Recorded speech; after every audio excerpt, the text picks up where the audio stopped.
자, 오늘도 좋은 날입니다. 우리 기도를 통해서 하나님의 뜻은 우리 가운데 이루어지고 있습니다. 우리 주님의 이 기도 생활에 대한 그런 내용을 계속 연이어서 말씀을 나누고 있습니다. 우리 주님께서 사역을 감당할 때 너무나 많은 사람들이 주님을 따라다녔죠. 주의 말씀을 듣기 위해서, 또 치유받기 위해서. 그런데 그들 많은 사람들이 지쳐있고 아주 어려운 가운데 있는 그런 모습을 보시면서, 자, 추수할 것은 많은데 추수한 일꾼이 없다. 추수할 주인에게 일꾼을 보내달라. 그러면서 주님께서 이제 밤이 새도록 산에 올라가셔서 산에서 밤새도록 기도하시고 나서 그 아침에 12제자를 세우시고 이제 12제자를 파송하고 보내시면서 복음을 전하게 하십니다. 이 복음을 받아들이는 많은 사람도 있었지만 또 복음을 받아들이지 않는 많은 도시가 있었습니다. 그래서 복음을 받아들이지 않는 그런 지역에 대해서 주님께서 책망하시죠. 그래서 뭐 고라시나 화했을진저 벳세대야 이렇게 말씀하면서 또 가버나우마 이렇게 말씀을 하면서 책망하시고, 만약에 이러한 복음이 두로와 시돈에서 하물며 소돔에서 전했다라면 그들이 벌써 회개했을 것이다. 이런 말씀을 전하시고 나서 이제 배척받는 주님의 그런 환경 가운데서 주님께서 이제는 기도를 하십니다. 주님의 기도의 내용은 어떤 내용인가 한번 보겠습니다. 11장 마태복음 25절부터 26절까지 말씀을 기도를 하시고 또 그 기도에 대한 어떤 가르침을 주님께서 주시죠. 그래서 이 기도의 내용에 대해서 한번 보면, 그때 예수께서 대답하여 이르시되 뭐 천지의 주제이신 아버지여, 이렇게 먼저 말하죠. 천지의 주제이신, 뭐 하늘과 땅의 주인이신 우리 아버지께 기도합니다. 그래서 지난번에 뒷부분에 그런 말씀을 드렸습니다. 실제로 우리 하나님은 뭐 하늘의 주이시고 땅의 주님이십니다. 그런데 뭐 하늘에서는 당연하게 주님이 되시지만 이 땅에서는 사단에 의해서 강탈된 땅은 이 사단의 왕국이죠. 그래서 이 땅에 하나님을 대표할 수 있는, 하나님을 위해서 서울 수 있는 사람이 있다면 바로 그 땅부터 하나님의 땅이 되는 줄 믿습니다. 그래서 그 당시 우리 주님께서 이제 오직 주님의 뜻을 위해서 이 땅에서 주님을 위해서 서 있는, 그래서 우리 주님은 당연하게 천지의 주제여 이렇게 기도할 수 있었습니다. 실제로 성경을 쭉 보면 아브람도 이제 롯이 소돔과 고모라 주변에 있던 적들에 의해서 잡혀갔을 때 아브람이 전쟁을 통해서 롯을 구원해 내옵니다. 그럴 때 오는 도중에, 승리하고 오는 도중에 멜기세덱이란 제사장, 하나님의 제사장을 만나는데, 그 제사장은 이 땅을 위해서 있는 제사장이었었는데, 그래서 그가 기도를 해요. 기도할 때 그 멜기세덱이 어떻게 기도하냐면 창세기 14장 19절에 그가 아브라함을 축복하여 이르되 천지의 주제시여, 이렇게 천지 하늘과 땅의 주님이시여 이렇게 기도합니다. 왜? 멜기세덱은 이 땅에서 하나님을 대표하고 하나님을 위해서 있었어요. 그리고 그 당시 아브라함 역시 이제 하나님을 대표하고 하나님을 대신해서 그 전쟁도 이겼기 때문에 아브라함도 기도를 그렇게 합니다. 14장 22절에 보니까 아브라함이 소돔왕에게 이르되 천지의 주제시여, 바로 아브라함을 통해서 이 땅을 다스리는 통치가 나타났다는 거예요. 어쩌든지 이 천지의 주제, 그리고 나서 이제는 이스라엘 백성들이 결국 나중에 우상 숭배와 타락운에서 바벨론의 포로가 됐죠.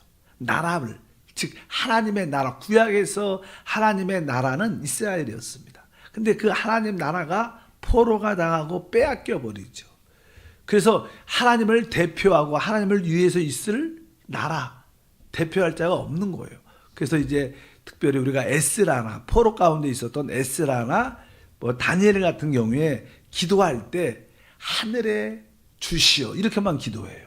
왜? 이 하나님 나라가 이 땅에 대표할 수 있는 나라가 없기 때문에. 그래서 에스라도 기도할 때 하늘의 주시여, 다니엘도 하늘의 주님이시 아버지시 이렇게만 기도합니다. 땅에라고 말 못합니다. 어쩌든지 예수님은 이 땅에 오셔서 이제 하늘뿐만 아니라 이 땅에서 하나님을 대표했기 때문에 아까 말했던 천지의 주제시여 이렇게 기도했다는 사실을 우리가 알 필요가 있습니다. 계속 읽어보겠습니다. 그때 예수께서 대답하여 이르시되 천지의 주제이신 아버지여 이것을 지혜롭고 슬기 있는 자에게 숨기시고 어린아이들에게 나타내심을 감사하나이다. 그래서 지난 시간에 감사한다는 것은 찬양한다는 원래 단어가 찬양한다. 이렇게 칭송한다 이런 뜻입니다. 원래 찬양한다는 뜻은 하나님이 하시는 모든 일을 인정하고 승인함으로 말미암아 너무나 내가 하나님을 높입니다. 찬양 이런 뜻입니다. 원래 찬양이라는 뜻은 하나님이 나에게 행한 하나님 우리에게 행한 모든 일을 인정하고 그것을 승인하고 받아들입니다. 이 놀라운 일을 내가 높입니다. 찬양합니다. 이런 뜻입니다. 원래 찬양이라는 뜻은 우리가 보통 찬양할 때 그런 어떤 가사뿐만 아니라 거기에 영적인 체험을 맞습니다. 하나님 내가 이 가사를 이 말씀을 그대로 인정하고 내가 받아들입니다. 이럴 때 우리가 찬양한다는 단어를 씁니다. 근데 여기 우리 한국말은 감사하다고 표현됐지만 원래 원어는 찬양한다는 뜻입니다. 여러분 모두의 찬양들이 진짜 하나님의 행하신 모든 일에 대해서 특별히 나에 대해서 행한 모든 일을 내가 인정합니다. 내가 그것을 승인하고 진짜 받아들입니다. 하나님을 높입니다. 그럴 때 여러분들은 진정한 찬양이 되는 것이다. 우리는 찬양을 그런 뜻으로 할 필요가 있다. 여기에 보니까 이것을 지혜롭고 슬긴 자에게 숨기셨다. 이것이 무엇인가? 사실 하나님의 그 속한 신성한 하나님의 복음의 말씀들입니다. 사실 우리가 회개하고 천국에 가까이 왔다. 하늘의 통치가 이 땅에 이루어졌다. 이것은 신성하고 하나님께 속한 것들. 이런 것들은 아무나 깨달아지지 않는 거예요. 바로 이것을 보니까 이것을 누구에게 지혜롭고 슬기인 자에게는 숨기셨다는 거예요. 그런데 어린아이들에게는 나타내심을 감사한다.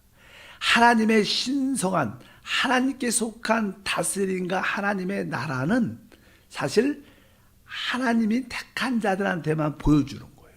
이 세상에서 지혜롭고 슬기 있는 사람들이 많죠. 세상의 정치가들, 경제를 이끌어가는 지도자들, 여러 가지 종교 지도자들, 똑똑한 사람들, 슬기 있는 사람 우리 주변에도 많습니다. 근데 그들은 우리가 이 말하는 이러한 천국, 하늘에 속한 신성한 그런 것들을 아버지께 속한 내용을 말하면 그들은 이해를 할 수도 없고 이해하고 싶어 하지도 않아요. 세상 사람들은 다 그렇죠. 이것은 뭐예요? 하나님의 뜻입니다. 하나님은 그들을 택하지 않았어요. 그렇기 때문에 자기 자칭 슬기롭고 지혜 있다고 하는 자들에게는 신성한 하나님께 속한 천국의 비밀들을 다 감춰버렸습니다. 야, 이것이 하나님의 놀라운 역사구나. 바로 우리 여기 되니까 그런 것들 누구에게 보여줬어요? 우리 어린아이들에게 나타냈다. 여기서 어린아이는 누구냐? 주님을 따르는 주님의 제자들입니다. 바로 우리도 주님을 따르는 주님의 제자들입니다. 우리는 이러한 하나님 말씀을 들으면 우리는 이해가 가요. 근데 세상 사람들은 지혜 있고 슬기 있다고 자칭 그런 사람들은 이런 말씀을 들으면 깨닫지도 못하고 이해도 가지 않고 그렇게 된 것이 다 하나님의 뜻인 것을 우리가 알아야 됩니다. 하물며 지금 유대인들조차도 나름대로 그들이 율법을 가지고 있다고 말하는 유대인들조차도 주 예수의 복음의 말씀들, 바로 하나님께 속한 생명의 말씀을 들으면 이해를 못해요. 우리는 그래도 영과 생명에 대한 말씀을 많이 하죠. 그러나 또 많은 크리스찬 중에서도 예수를 믿는다고 하는 사람도 영과 생명에 대한 이해가 없어요. 왜? 하나님이 우리에게 안 보여준 겁니다. 어차피 참으로 주님을 따르는 어린이 같은 우리에게 하나님이 이것을 보여주는 것이 하나님의 지혜인 줄 믿습니다. 그래서 기도를 그렇게 하시죠. 바로 이것을 지혜롭고 슬긴 자에게는 숨기시고 어린아이 같게 나타났으니 감사나이다. 옳소이다. 이렇게 된 것이 누구 뜻이에요? 아버지의 뜻이다. 이렇게 하나님께 그냥 기도를 하죠. 어찌하든지 우리는 다 아버지의 뜻 가운데 있기 때문에 이런 말씀이 드린 줄 믿습니다. 그래서 사실 우리가 이 자리에 나와 있는 새벽에 이 자리에 나와 있는 것도요. 우리가 뭐 지혜가 있어서 온 게 아니라 하나님이 우리를 불러주셨기 때문에 우리가 진짜 어린아이 같은 마음으로 주님을 따르기 때문에 하나님이 이 자리에 있게 한 줄을 믿습니다. 이것이 바로 진정한 하나님의 지혜다. 사실 이 우주에서 특별히 성경에서의 최고의 핵심은 그리스도입니다. 하나님의 아들 그리스도. 우리가 성경을 이렇게 읽는다고 해서 그 그리스도를 깨닫고 느끼기 쉽지 않습니다. 이것은 하나님이 우리를 택했기 때문에 그 그리스도가 믿어지고 깨달아지고 영접되는 거예요. 이것은 뭐예요? 하나님의 뜻이라는 거예요. 아무나 되는 게 아니라 진짜 주님을 사랑하고 주님을 따르는 어린아이 같은 자들에게 주어주는 축복들이다. 자칭 내가 성경을 알고 똑똑하고 뭘 안다는 사람들은 더 그리스도를 몰라요. 뭐 성경의 부수적인 지식, 역사를 알지 몰라도 진짜 생명이신 그리스도를, 우리 안에 계신 그리스도를 알 수 있지 않다는 겁니다. 이것이 다 하나님의 뜻인 것을 우리가 분명히 알아야 될 줄 믿습니다. 그래서 우리 주님은 바로 천지의 주이신 뿐만 아니라 바로 어린아이에게, 주님을 따르는 자들에게 이러한 놀라운 것들을 보여주는, 바로 하나님께 속한 신성한 것들, 하늘의 통치를 보여주는 축복들이 우리 가운데 나타날 줄 믿습니다. 그렇게 이야기를 쭉 기록되어 있습니다. 그리고 나서 이제 우리 주님은 이 기도한 거에 대한 간단한 설명을 하죠. 그 설명이 바로 그 얘기입니다. 27절, 내 아버지께서 모든 것을 내게 주셨으니 아버지 외에는 아들을 아는 자가 없고 아들과 또 아들의 소원대로 계시를 받은 자에는 아버지를 아는 자가 없느니라. 여기서 아버지께서 모든 것을 내게 주셨다. 우리 하나님의 아들 이 주님이 말씀하죠. 아버지께서 속한 모든 것을 내게 주셨다. 이 모든 것이 무엇이냐? 바로 사람이죠. 어떤 사람? 주님을 따르는 사람. 우리가 그리스도 하나님의 아들 주님을 따르는 모든 사람을 아버지께서 우리 예수님께 주셨다는 거예요. 우리는 그래서 주님의 제자인 줄 믿습니다. 근데 이게 뒤에 보니까 아버지 외에는 아들을 아는 자가 없고 아들과 또 아들의 소원대로 계시를 받은 자에는 아버지를 아는 자가 없다. 이 모든 것은 아버지께서 우리를 주님께 보내줬기 때문에 우리가 주님께 속한 자가 된다는 거예요. 아무나 되는 게 아니라는 겁니다. 이것이 바로 영적인 비밀인 줄 믿습니다. 그래서 우리 주님은 항상 아버지께서 내게 주신 자, 그러니까 우리는 주님의 제자인데 바로 우리를 누가 아버지께서 예수님께 주셨다는 거예요. 이것은 영적인 비밀이고 우리에겐 축복인 줄 믿습니다. 요한복음 6장 37절 65절 읽어보니까 아버지께서 내게 주시는 자는 다 내게로 올 것이요 내게 오는 자는 내가 결코 내쫓지 아니하리라. 또 이르시되 그러므로 전에 너희가 너희에게 말하기를 내 아버지께서 오게 하지 하여 주지 아니하시면 누구든지 내게 올 수 없다 하였노라 하시니라. 그러니까 아버지께서 우리를 주님께 보냈기 때문에 우리도 주님께 갈 수 있었고 또 주님이 우리를 받아주시고 역사한다는 거예요. 이게 모든 것이 뭐예요? 아버지 안에서 이루어진 일들이다. 아버지께서 보내주지 않으면 절대로 어떤 누구도 나한테 올 수 없는데 아버지께서 바로 우리를 보내주셨다. 그래서 주님은 확실하게 그렇게 말씀하십니다. 우리들도 아버지께서 나를 우리 주님께 보내주셨구나. 그래서 내가 주님의 제자구나. 만약에 주님이 아버지께서 보내주시지 않으면 내가 결코 아버지께 올 수 없다. 바로 이 자리에 온 곳이 우리 하나님께서 보내주신 우리의 은혜인 줄 믿습니다. 그래서 내가 예배, 이 봉사에 참여하는 것이 아버지께서 날 택하시고 보내주신 축복인 것을 분명히 알아야 될 줄 믿습니다. 뒤에 보니까 아들의 소원대로 계시를 받은 자 외에는 아버지를 아는 자가 없다. 바로 예수님께서 우리를 바로 아버지께서 우리에게 계시해 주셨고 그래서 서로 아버지를 알고 아들을 안다는 그런 말씀을 우리가 알아야 됩니다. 이 사도 바울 같은 경우에도 나는 오직 이 그리스도를 알기를 소망했어요. 사실 그리스도를 알아야 아버지를 사실 아는 거죠. 그러니까 우리 주님께서 나는 길과 진리 생명이고 나로 말미암지 않고는 아버지께 올 자가 아무도 없다. 그리스도 없이 늘 말하죠. 그리스도 없이 하나님을 믿는다고 말하는 것을 종교라 그래요. 그리스도 없이 하나님을 섬길 수 있지 않습니다. 우리는 바로 그리스도를 통해서만이 아버지를 아는 축복이 함께할 줄 믿습니다. 빌립보서 3장 10절도 읽어보니까 내가 그리스도와 그 부활의 권능과 그 고난에 참여함을 알고자 하여. 바로 우리 사도 바울은 오직 내가 그리스도를 알고자 했다. 그분의 부활의 권능은 알고자 했다. 이러한 뜨거운 바로 그리스도를 아는 것은 바로 아버지를 아는 것이고, 그것은 그리스도께서 우리에게 계시해 줘야만 알 수 있는 겁니다. 베드로가 주는 그리스도시요 이렇게 말할 때 우리 주님이 베드로에게 베드로야, 이것은 네가 혈육으로 안 것이 아니라 아버지께서 너에게 계시해 주셨기 때문에 그리스도를 안다는 거예요. 여러분들은 다 그리스도를 아십니다. 생명의 그리스도를 아십니다. 또한 그분이 우리 안에 있는 것을 아십니다. 이것이 뭐예요? 아버지의 계신 줄 믿습니다. 우리가 찬양을 하나님께서 그 아들을 주셨네. 뭐 사실 원래 가사는 하나님께서 계시해 주셨네. 우리에게 무엇을? 그 아들이 우리 안에 사심을. 베드로는 이 놀라운 계시를 깨달은 거예요. 그 놀라운 계시, 우리가 말하는 내주하는 그리스도, 하나님 아들 그리스도가 내 안에 진짜 사시는구나. 이것은 하나님께서 우리에게 영적인 눈을 열어줘야지만 아는 거예요. 어쩌든지 우리는 은혜와 축복을 받은 줄 믿습니다. 누가 이 세상에서 참으로 아버지를 알고 누가 참으로 그리스도를 압니까? 그분 아들 압니까? 이 두 개를 진짜 알면 다 아는 겁니다. 나머지 것들은 다 하나의 꿈 같은 겁니다. 누가 아까 찬양이 나오잖아.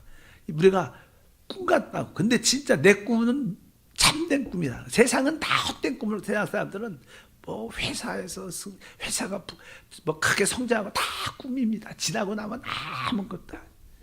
진짜 참된 꿈은 아버지와 아들을 아는 거예요. 그분을 보는 건 줄 믿습니다. 어째 그런 말씀을 쭉 기록되고, 주님이 그 다음에 28절에 말하죠. 수고하고 무거운 짐자들아 다 내게로 오라. 내가 너희를 쉬게 하리라. 이렇게 주님이 말씀을 하십니다. 이 말씀의 의미는 무엇일까? 실제로 이 세상의 모든 사람은 다 수고하고 있어요. 특별히 나름대로 하나님을 찾고자 하는 종교인들이 있죠. 뭐 그 당시 뭐 유대 장로들, 뭐 바리새인들, 서기관들, 율법사들, 하나님을 알려고 만나려고 진짜 수고를 많이 했어요. 근데 그들은 그 율법이 그들에게 무거운 짐이 됐어요. 이거 안 지킬 수도 없고 지킬 수도 없고. 그리고 그것을 백성한테 가르치는데 그 말씀을 백성 율법을 가르침을 받는 자들에게도 그것이 진짜 무거운 짐이에요. 그 율법을 어떻게 지켜야 돼? 안 지킬 수도 없고. 그 종교적인 무거운 짐을 짓고 있었어요. 뭐 서양 사람들은 이런 짐 아니라 그냥 먹고 사는 짐에 꽉 눌려있죠. 그래서 우리 주님께서 특별히 수고하고 무거운 짐들은 다 내게로 오라. 내가 너희를 쉬게 하겠다. 여러분도 모든 율법의 짐에서 벗어나요. 우리 하나님 말씀은 바로 우리를 구속하실 때, 구원하실 때 우리의 죄의 문제, 우리를 실패케 하는 우리 옛사람의 문제, 또 하나 뭐예요? 율법을 지키겠다는 율법의 문제가 다 해방된 거예요. 참된 복음은 죄에서 해방, 내 옛사람에서 해방, 바로 내 율법에서도 해방이에요. 우리는 복음을, 살아있는 복음이신 그리스도 안에서 자유함을 얻는 겁니다. 생명의 법을 따라 주님을 섬기는 줄 믿습니다. 그렇지 않으면 다 수고하고 무거운 짐을 지죠. 여러분 중에서도 혹시 아직도 종교적으로 주님을 섬기면 수고하고 무거운 짐이 됩니다. 새벽 예배 나올 때 어떤 분들은 진짜 수고하고 무거운 짐이 아니라 기뻐서 오시는 분이 있고, 어떤 사람은 너무 힘들고 하나님만 만나야 되겠고 수고하고 무거운 짐으로 오는 사람이 있든지, 아니면 진짜 자유한 가운데 오는 사람이 있어요. 여러분 모두가 자유한 가운데 오시기를 바랍니다. 그리고 나서 29절에 말하죠. 나는 마음이 온유하고 겸손하니 나의 멍에를 메고 내게 배우라. 그리하면 너희 마음이 쉼을 얻는다. 이렇게 말씀합니다. 나는 온유하고 겸손이란 단어는 사실 이제는 겸비하다. 뭐 겸비에 이 뜻이 겸손한 뜻입니다. 또 좀 더 단어가 더 이해가 더 가죠. 그래서 나는 온유하다는 것은 한마디로 온유하다는 것은 내 자신을 위해서 싸우지 않는 거예요. 우리는 대부분 나를 위해서 날 지키기 위해서. 그러니까 수고하고 힘들고 어려운 겁니다. 내가 날 지키려니까. 근데 참된 온유는요, 내 자신을 위해서 싸우지 않는 거예요. 뭐 하나님이 나를 위해서 싸우실 것이다. 모든 그러면 나를 위해서 싸우지 않으면 그렇게 싸납지 않아요. 사람들이 막 싸납고 막 강하고 아주 보면 막 그렇게 자 어떻게 저러냐 이렇게 생각이 들 때는 뭐예요? 자기를 위해서 싸우려고 그러니까 사람이 그렇게 보이는 겁니다. 온유는 뭐예요? 나를 위해서 싸우지 않는 거예요. 그리고 이 겸손하면 바로 우리의 삶이 진짜 가벼워지기 시작합니다. 그런데 여기에 보면 이렇게 써 있어요. 나는 마음이 온유하고 겸손하니 나의 멍에를 메고 내게 배우라. 여기서 실제로 나의 멍에는 무엇인가? 주님께서 내 멍에, 주님은 이 땅에서 사는 게 되게 가벼우셨어요. 왜 그랬을까? 그분에는 멍에가, 이 멍에가 무엇이에요? 저도 생각을 많이 해봤어요. 이 멍에가 뭐 이렇게 하는 뭐 짐승에게 이렇게 멍에를 매갖고 방향을 조절하고 이런, 그러니까 일부러 멍에는 그런 것을 말하지만 여기서 참된 멍에는 하나님의 경륜을 아는 거예요. 하나님의 경륜을 알아야 인생의 의미와 목적이 있고 내가 분명한 목적이 있으니까 다른 것들, 세상적인 것들 별로 그렇게 관심도 없고 신경 쓰지도 않아. 뭐 어려운 일이 있어도 그건 그거고 나는 하나님의 경륜, 하나님 목적을 뜻을 이루어 산다.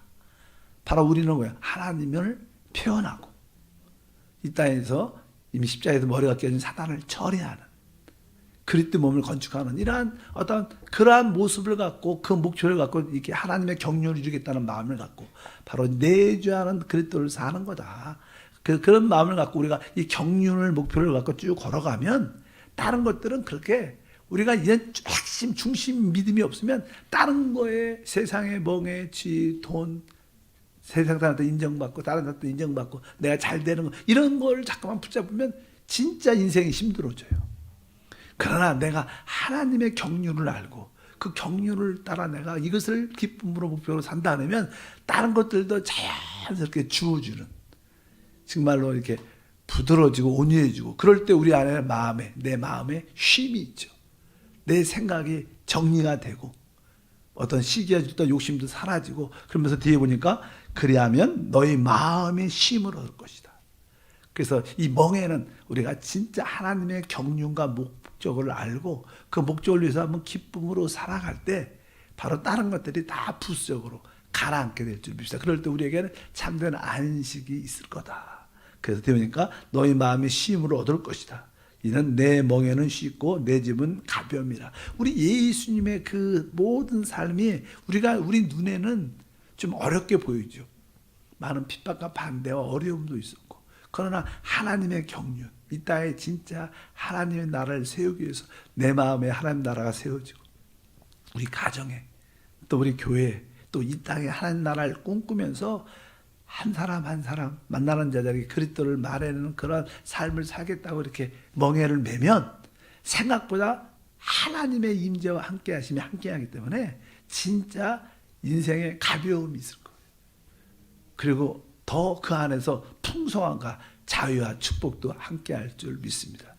그런 멍에를 매지 않으면 우리는 계속 수고하고 무거운 짐에 눌려서 또 병들어서 쓰러져서 죽게 나올 수밖에 없는 그런 모습이다. 주님께서 우리에게 그런 인생을 참되게 사는 모습을 가르쳐 주시는 줄 믿습니다. 이렇게 주님은 우리의 본인도 그렇게 기도하시고 기도의 설명을 이렇게 해주시는 거예요. 왜 이런 기도를 하냐? 그래도 우리의 기도는 신성해야 돼요. 그러나 비밀스러움도 있어야 돼요. 왜? 주님의 기도는 사실 세상 사람들 이해하기 어려운 겁니다. 너무 우리 거에 필요한 것만 구하지 말고 그것은 되게 인간적이고 육신적인 기도죠. 내가 내 문제가 해결돼야 되고 사실 조금만 더 성숙해지면 여러분들 하나님께 택한 자이고 하나님의 아들이고 하나님이 우리를 주님께 보내줬고 그분이 사실 책임집니다. 그분이 주님이셔요. 내가 주인이 아니야. 그분이 날 택하셨구나 부르셨구나 또 주님께 보내주셨구나 그거를 신뢰하면 조금 어려워도 시간 지나고 보십시오. 해결돼 있고 이겨요. 어차피 여러분들이 그러한 참된 신성하고 조금은 비밀스러운 하나님의 나라를 통치를 갖고 오는 그런 기도를 하기를 바랍니다. 하나님 감사합니다. 다시 한번 주님의 기도를 보고 배우고 깨닫고 우리의 기도에 하나님께 속한 신성한 요소가 많이 있게 하시고 또 사람으로 기도할 때 비밀스러운 그러한 의미도 우리 가운데 있게 하옵소서. 주님은 온유하고 겸손하며 또 우리에게 내 멍에를 메고 배우라고 말씀합니다. 우리의 어떠한 목표가 분명하게 하소서. 하나님의 경륜이 나의 목표와 삶의 의미가 될 때 우리는 진짜 자유하고 기쁘고 행복한 삶을 살 수 있는 줄 믿습니다. 주 예수 이름으로 기도함나이다. 아멘. 하늘에 계신